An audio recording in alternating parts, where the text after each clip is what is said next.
കാണുവാൻ സാധിക്കും. അർജുന, നീ എന്താണ് സംസാരിക്കുന്നത്? നിനക്കവരെ നശിപ്പിക്കാൻ കഴിയുമെന്നാണോ നീ വിചാരിക്കുന്നത്? നാശമില്ലാത്തതിനെ എങ്ങനെയാണ് നിനക്ക് നശിപ്പിക്കാൻ കഴിയുക? അർജുനന് കൃഷ്ണൻ പറയുന്നത് മനസ്സിലാകുന്നുണ്ടായിരുന്നില്ല. പക്ഷേ എന്നാലും അയാൾ കേട്ടിരുന്നു. നീ കേവലം യുദ്ധം ചെയ്യുന്നത് അവരുടെ ശരീരത്തിനോടും മനസ്സിനോടും മാത്രമല്ലേ? ശരീരം കൊല്ലപ്പെട്ടാലും ആത്മാവ് കൊല്ലപ്പെടില്ലല്ലോ. ആത്മാവ് ജനിക്കുന്നുമില്ല, മരിക്കുന്നുമില്ല. മനുഷ്യൻ എപ്രകാരമോ പഴയ വസ്ത്രങ്ങൾ ഉപേക്ഷിച്ച് പുതിയവ സ്വീകരിക്കുന്നത്, അപ്രകാരമല്ലേ ആത്മാവ് പഴയ ശരീരങ്ങളെ ഉപേക്ഷിച്ച് പുതിയ ശരീരങ്ങളെ പ്രാപിക്കുന്നത്. ജനിച്ചവന് മരണം സുനിശ്ചിതമാണ്, മരിച്ചവന് ജനനവും സുനിശ്ചിതമാണ്. അതിനാൽ പരിഹരിക്കാൻ സാധിക്കാത്ത ഈ കാര്യത്തിൽ നീ ദുഃഖിക്കരുത്. നിന്റെ മുൻപിൽ ഇപ്പോൾ ഉള്ള കർമ്മം ഈ യുദ്ധം മാത്രമാണ്. നിന്നെ അലട്ടുന്നത് ഈ കർമ്മത്തിന്റെ വരാനിരിക്കുന്ന ഫലം. നിനക്ക് കർമ്മം ചെയ്യുന്നതിൽ മാത്രമേ അധികാരമുള്ളൂ. ഒരിക്കലും കർമ്മഫലങ്ങളിൽ ആഗ്രഹം പാടില്ല. കർമ്മഫലങ്ങളെ ഉദ്ദേശിച്ച് കർമ്മം ചെയ്യുന്നവനായി നീ മാറരുത്. സുഖദുഃഖങ്ങളെയും ജയപരാജയങ്ങളെയും സമമായി കണ്ട് യുദ്ധത്തിന് നീ തയ്യാറാവുക. ഇത്തരം ഫലങ്ങൾ ആഗ്രഹിക്കാതെ ചെയ്യുന്ന പ്രവൃത്തികൾ മാത്രം നീ ചെയ്യുക. ആ രീതിയിൽ തന്നെ ജീവിതത്തെ കാണും. ഈ രീതിയിൽ ജീവിക്കുന്നവനാണ് ജന്മമരണ ബന്ധനത്തിൽ നിന്നും മുക്തരായി മോക്ഷത്തെ പ്രാപിക്കുന്നത്. ഇളകിക്കളിക്കുന്ന നിന്റെ മനസ്സ് ഇപ്പോഴാണോ നിശ്ചലമായി നിൽക്കുന്നത്, അപ്പോൾ നീ മോക്ഷം പ്രാപിക്കും. നീ സമാധിയിൽ എത്തിച്ചേരും. അപ്പോൾ നിന്റെ മനസ്സ് നിന്റെ താഴെ നിൽക്കും. അർജുനന് കൃഷ്ണൻ പറയുന്നത് പൂർണ്ണമായും മനസ്സിലാകുന്നുണ്ടായിരുന്നില്ല. എന്നാലും അയാളുടെ സംശയങ്ങൾ അയാൾ ചോദിച്ചു. എങ്ങനെയാണ് നാം ഒരാളെ സമാധിയിലെത്തി എന്ന് പറയുക? എങ്ങനെയാണ് അവർ ജീവിക്കുന്നത്?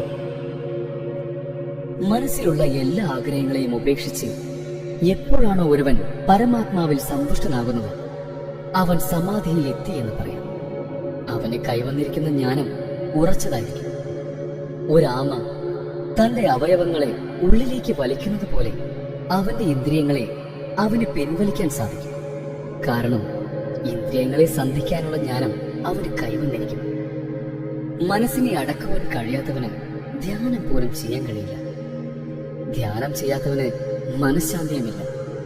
മനഃശാന്തി ഇല്ലാത്തവന് സുഖം എവിടെയാണ്? അവന്റെ ഇന്ദ്രിയങ്ങൾ വെള്ളത്തിൽ കപ്പലിനെ കാറ്റടിച്ചുകൊണ്ട് പോകുന്നത് പോലെ ജീവിതത്തെ വലിച്ചുകൊണ്ട് പോകും. അതുകൊണ്ട് തന്നെ ആർക്കാണോ ഇന്ദ്രിയങ്ങളിൽ നിന്നും പിൻവലിയാൻ കഴിയുന്നത്, അവന്റെ ജ്ഞാനം ഉറച്ചതായി മാറും. അല്ലയോ കൃഷ്ണ, അങ്ങ് എന്താണിപ്പോൾ പറയുന്നത്? കർമ്മത്തെക്കാൾ ശ്രേഷ്ഠമാണ് ജ്ഞാനമെങ്കിൽ എന്തിനാണ് അങ്ങ് ഇത്തരം ഒരു നീചമായ കർമ്മത്തിലേക്ക് എന്നെ കൊണ്ടിടുന്നത്? ചുറ്റുമുള്ള പ്രകൃതി ഒന്ന് നോക്കുക അർജുന. ഒരിക്കലും ഒരു നിമിഷം പോലും പ്രകൃതി കർമ്മം ചെയ്യാതിരിക്കുന്നില്ല. കർമ്മം ചെയ്യാതെ നിന്റെ ശരീരം പോലും പ്രവർത്തിക്കില്ല. കർമ്മം ചെയ്യാതെ ഇന്ദ്രിയങ്ങളിൽ മുഴുകിയിരിക്കുന്നത് ഏതൊരുവനാണോ അവൻ കപടാചാരനെന്ന് വിളിക്കപ്പെടുന്നു. നിശ്ചയമായും നീ കർമ്മം ചെയ്താലും അകർമ്മത്തേക്കാൾ കർമ്മം തന്നെയാണ് ശ്രേഷ്ഠം. എന്നാൽ കേവലം ആഗ്രഹമോ താല്പര്യമോ കൊണ്ടാവരുത് കർമ്മം ചെയ്യേണ്ടത്. അങ്ങനെ കർമ്മം ചെയ്യുന്നവരെ നീ നിന്റെ ചുറ്റിലും കണ്ടിട്ടുണ്ട്. എന്നാൽ യഥാർത്ഥത്തിൽ കർമ്മം ചെയ്യേണ്ടത് ആഗ്രഹം കൊണ്ടോ താല്പര്യം കൊണ്ടോ ആകരുത്. അങ്ങനെയല്ല പ്രകൃതി കർമ്മം ചെയ്യുന്നത്. അങ്ങനെയല്ല നിന്റെ ശരീരം കർമ്മം ചെയ്യുന്നത്. പ്രകൃതി മനുഷ്യരെ പോലെ തന്റെ താല്പര്യങ്ങൾക്കനുസരിച്ച് മാത്രം കർമ്മം ചെയ്താൽ എന്തായിരിക്കും ഗതി? പോട്ടെ, ഒരു തവണയെങ്കിലും അലസത കാരണം കർമ്മം ചെയ്യാതെ ഇരുന്നാൽ എന്തായിരിക്കും സ്ഥിതി?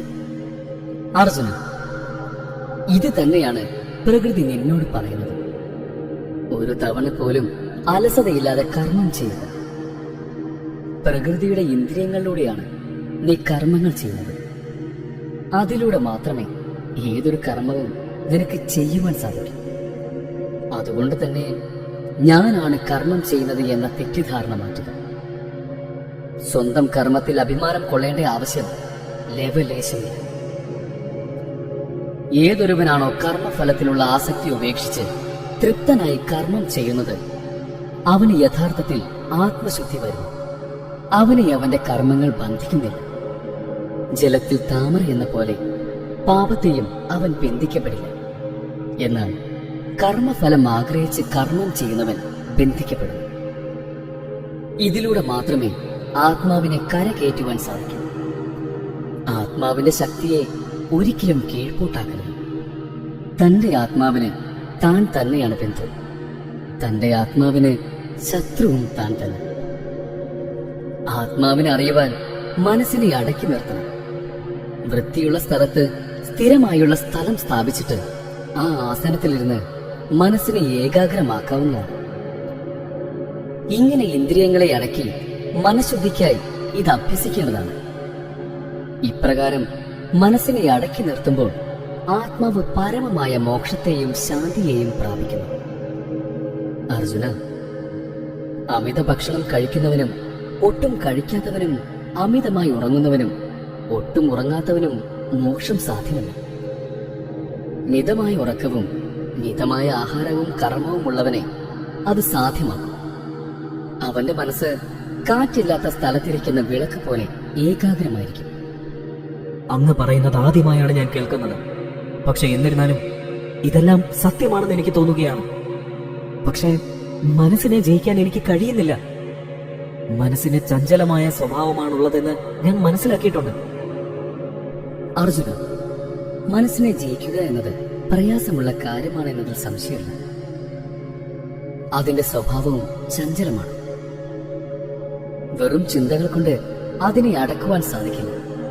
പക്ഷേ അർജുന, മനസ്സിനെ അടക്കുവാൻ ഒന്നിനെ കൊണ്ട് സാധിക്കും: തുടർച്ചയായ അഭ്യാസം. ഇങ്ങനെ തുടർച്ചയായ അഭ്യാസത്തിലൂടെ ശാന്തമായ മനസ്സിലൂടെ അയാൾ സ്വയം സുഖം പ്രാപിക്കുന്നു. ഇത്തരത്തിലൊരുവന് ദൈവം അഥവാ പരമാത്മാവ് അദൃശ്യനായിരിക്കില്ല. സർവ വസ്തുവിലും അവൻ പരമാത്മാവിനെ കാണും. പരമാത്മാവിനും അവൻ അദൃശ്യനായിരിക്കില്ല. അർജുന, അവർ ഇത്തരത്തിൽ സഞ്ചരിച്ചാൽ ദൈവത്തെ അറിയുമെന്ന് ഞാൻ പറഞ്ഞു. പക്ഷേ എന്താണ് അവർ അറിയുന്നതെന്ന് ഞാൻ പറഞ്ഞില്ല. ആ ജ്ഞാനത്തെ ഞാൻ നിനക്ക് പറഞ്ഞു തരാം. നിനക്ക് ചുറ്റുമുള്ള ഈ പ്രകൃതിയെ 2 ഭാഗമായി വിഭജിക്കപ്പെട്ടിട്ടുള്ളതാണ്. ആദ്യത്തെ ഭാഗം അപരപ്രകൃതി എന്ന് നമുക്ക് വിളിക്കാം. അതായത് ദൈവത്തിന്റെ ഭൗതിക സൃഷ്ടിയാണ്. ഭൂമി, ജലം, അഗ്നി, വായു, ആകാശം, മനസ്സ്, ബുദ്ധി, അഹങ്കാരം എന്നിങ്ങനെ 8 ഘട്ടങ്ങളാണ് ഇതിലുള്ളത്. ഇവയെല്ലാം തന്നെ സ്ഥിരമായി മാറ്റങ്ങൾക്ക് വിധേയമാണ്. അഥവാ ഇവയെല്ലാം തന്നെ താൽക്കാലികമാണ്. രണ്ടാമത്തെ ഭാഗമാണ് പരപ്രകൃതി. ഇതിനെ ജീവാത്മാവ് എന്നും വിളിക്കാം. ദൈവത്തിന്റെ ആത്മീയ സൃഷ്ടിയാണ്. ഇതിനെ കണ്ണുകൊണ്ട് കാണുവാൻ സാധിക്കില്ല. പക്ഷേ യഥാർത്ഥത്തിൽ ഇതാണ് നീ. നിന്റെ ചുറ്റുമുള്ള പ്രകൃതിക്ക് ജീവനുള്ളതിന്റെ കാരണം ഈ ജീവാത്മാവാണ്. ജീവാത്മാവിന് മരണമില്ല. ഇതുകൊണ്ടാണ് ഭൗതികതയിൽ സൃഷ്ടിക്കപ്പെട്ട ശരീരവും മനസ്സും മരിച്ചാലും ആത്മാവും മരിക്കാത്തത്. നിനക്ക് ചുറ്റുമുള്ളതെല്ലാം ഈ 2 പ്രകൃതിയിൽ നിന്നും ഉണ്ടായവയാണ്. ഇവ രണ്ടും ഉണ്ടായതും പരമാത്മാവിൽ നിന്നും. അതെ, സകല ജഗത്തിന്റെയും ഉൽപ്പത്തിക്ക് കാരണം ദൈവം തന്നെയാണ്. ദൈവത്തേക്കാൾ ശ്രേഷ്ഠമായി മറ്റൊന്നും തന്നെയില്ല. ചരടിൽ കെട്ടിയ രത്നങ്ങളെപ്പോലെ ഈ പ്രപഞ്ചം മുഴുവനും പരമാത്മാവിൽ കോർക്കപ്പെട്ടിരിക്കുന്നു. അല്ലയോ അർജുന, ജലത്തിലെ രുചി ദൈവമാകുന്നു. ചന്ദ്രസൂര്യന്മാരുടെ പ്രകാശം ദൈവമാകുന്നു. ആകാശവും ആകാശത്തിലെ പക്ഷികളും ദൈവമാകുന്നു. ഭൂമിയിലെ സുഗന്ധവും അഗ്നിയിലെ പ്രകാശവും ദൈവമാകുന്നു. ജീവജാലങ്ങളിലെ ജീവനായും തപസ്സുകളിലെ തപസ്സായും കുടികൊള്ളുന്നത് ദൈവം തന്നെ. ധർമ്മവിരുദ്ധമല്ലാത്ത ലൈംഗിക ജീവിതം ദൈവം തന്നെ. നിനക്ക് ചുറ്റും എന്തെല്ലാം പദാർത്ഥങ്ങളുണ്ടോ അവയെല്ലാം തന്നെ ദൈവമാകുന്നു. ഇവയെല്ലാം തന്നെ ദൈവത്തിൽ നിന്നാണ് ഉണ്ടായതെങ്കിൽ പോലും ഇവയൊന്നും ദൈവത്തിന്റെ പ്രത്യേകതകൾ കാണിക്കുന്നില്ല. സകല പ്രാണികളും അജ്ഞത കാരണം ആ ജഗത് പ്രഭുവിനെ അറിയുന്നില്ല. 4 വിധത്തിലുള്ള മനുഷ്യരാണ് ദൈവത്തെ ഭജിക്കുന്നത്. രോഗാദികളെ കൊണ്ട് പീഡിതരായവർ, ദൈവത്തെ അറിയുവാൻ ആഗ്രഹിക്കുന്നവർ, ധനത്തെ ആഗ്രഹിക്കുന്നവർ, മോക്ഷം ലഭിച്ചവർ. ഇതിൽ സദാസമയം ദൈവത്തിൽ മനസ്സുറപ്പിച്ച് ദൈവത്തെ തന്നെ പൂർണ്ണ ആശ്രയമായി കാണുന്നവൻ ശ്രേഷ്ഠനാകുന്നു.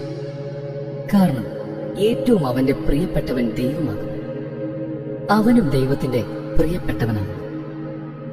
ഏതൊരു ഭക്തൻ ഏതൊരു രൂപത്തെ ആരാധിക്കുന്നുവോ അവന്റെ വിശ്വാസം ഉറപ്പിക്കുന്നത് ദൈവം തന്നെയാണ്. എന്നാൽ കേവലം മനുഷ്യർക്ക് വേണ്ടി മനുഷ്യരൂപത്തിൽ ദൈവം പ്രത്യക്ഷപ്പെട്ടിട്ടുള്ളത് കൊണ്ട് തന്നെ ചിലർ കരുതുന്നു ദൈവം മനുഷ്യനാണെന്ന്. ദൈവത്തിന് മനുഷ്യന്റെ രൂപമല്ല. രൂപമില്ലാത്തതും സർവപ്രപഞ്ചവുമായ ദൈവത്തിന്റെ വിശ്വസ്വരൂപത്തെ അവർ അറിയുന്നില്ല. ദൈവത്തിന്റെ രൂപത്തെ യഥാർത്ഥത്തിൽ ആരും തന്നെ അറിയുന്നില്ല. കാരണം എല്ലാത്തിന്റെയും ഉൽപ്പത്തി അതിൽ നിന്നുമാണ്. അങ്ങ് പറയുന്നതിൽ എന്തൊക്കെയോ ചില കാര്യങ്ങളുണ്ടെന്ന് എനിക്ക് തോന്നുന്നു. പക്ഷേ സംശയങ്ങൾ നിരവധിയാണ്. ഏത് രീതിയിൽ ദൈവത്തെ ആരാധിക്കുന്നതാണ് യഥാർത്ഥത്തിൽ ശ്രേഷ്ഠം? ദൈവത്തിൽ മനസ്സുറപ്പിച്ച് അത്യന്തം ശ്രദ്ധയോടുകൂടി ആരാണോ ദൈവത്തെ ധ്യാനിക്കുന്നത് അവരാണ് ശ്രേഷ്ഠമെന്നാണ് എന്റെ അഭിപ്രായം. ഇനി നിനക്ക് ധ്യാനിക്കാൻ കഴിയുന്നില്ലെങ്കിൽ അഭ്യാസത്തിലൂടെ ദൈവത്തെ പ്രാപിച്ചാലും.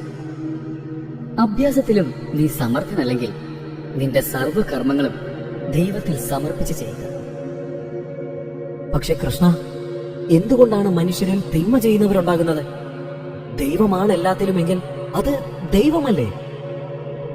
അർജുന, ഈ സർവപ്രപഞ്ചം ദൈവത്തിൽ നിന്നാണ് ഉത്ഭവിച്ചതെങ്കിലും ദൈവത്തിന്റെ എല്ലാ സവിശേഷതകളും അതിനല്ല. തിന്മ ചെയ്യുന്നവർ പ്രധാനമായും അജ്ഞാനികൾ മാത്രമാണ്. അവർ എന്താണ് ചെയ്യുന്നതെന്ന് അവർ മനസ്സിലാക്കുന്നില്ല. ആ ദ്രവ്യത്തെ ഞാൻ നേടിയെടുക്കും, ആ സങ്കല്പത്തെ ഞാൻ നേടിയെടുക്കുമെന്നുള്ള ചിന്തകളിൽ നിന്നുമാണ് അവർ മുതിരുന്നത്. തൃപ്തി വരാത്ത കാമവും ഞാനെന്ന അഹന്തയുമാണ് അതിന് പുറകിലുള്ളത്. അർജുന, മറ്റുള്ളവരുടെ കാര്യത്തിൽ നിന്ന് മാറി നീ നിന്റെ ആത്മാവിനെ നോക്കുക. ദൈവത്തിൽ മനസ്സുറപ്പിക്കുക. ദൈവത്തിൽ ഭക്തിയുള്ളവനായിരിക്കുക. സർവ പാപങ്ങളിൽ നിന്നും നീ മോചിതനാകും. അർജുന, ഞാൻ നിനക്ക് പറഞ്ഞു തന്ന ഈ ഗീതാശാസ്ത്രം മറ്റു ഭക്തന്മാരിൽ ഉപദേശിക്കുക. അവർ നിന്നിലൂടെ ദൈവത്തിന്റെ വാക്കുകൾ കേൾക്കും. നിന്നിലൂടെ ദൈവത്തിൽ പ്രാപിക്കും. അർജുന, ഇപ്പോൾ നിനക്ക് എന്താണ് തോന്നുന്നത്? ഇത്ര നേരം നിറഞ്ഞൊരു ഉപദേശം നിന്നിൽ മാറ്റമുണ്ടാക്കിയോ? കൃഷ്ണ, എന്റെ അഹങ്കാരം ഇല്ലാതായ പോലെ എനിക്ക് അനുഭവപ്പെടുന്നു. യുദ്ധം ചെയ്യില്ല എന്ന എന്റെ തീരുമാനം എന്റെ അഹങ്കാരം മാത്രമായിരുന്നു. പ്രകൃതി എന്നെ ഏൽപ്പിച്ച കർമ്മം ചെയ്യാൻ കഴിയില്ല എന്ന് ചിന്തിക്കുന്നത് തന്നെ പാപമായി എനിക്കിപ്പോൾ തോന്നുന്നു. ഞാൻ യുദ്ധം ചെയ്യാം കൃഷ്ണ.